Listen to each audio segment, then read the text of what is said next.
Quand on pense à l'Ardèche, on imagine plutôt ou encore. Pourtant l'Ardèche, c'est aussi des centaines de constructions comme celle-ci.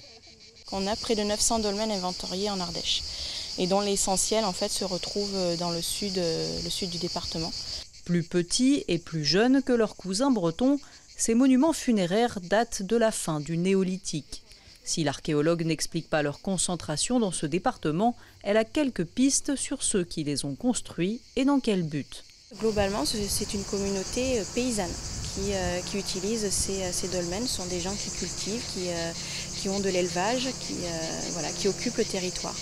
Et donc ces dolmens servent à la fois de lieu de mémoire pour leurs ancêtres, puisque c'est un monument qui est construit pour les morts, et aussi un marqueur de territoire, puisqu'ils sont souvent sur des endroits un peu surélevés.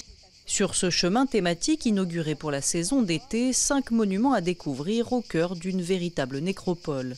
Un patrimoine totalement méconnu qui prend les visiteurs par surprise. Pour nous, les menhirs, c'est la Bretagne, et puis on nous a dit maintenant que les dolmens, c'est l'Ardèche.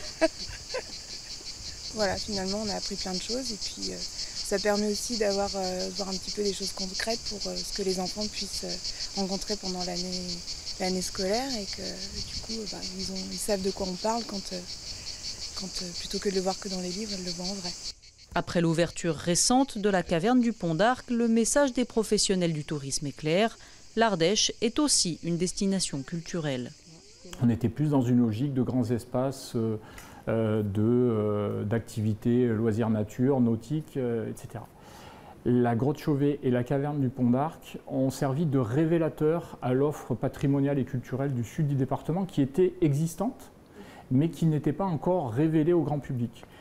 Des nouveautés qui attirent une clientèle nouvelle et plus internationale. Le département accueille déjà 1 million de visiteurs par an.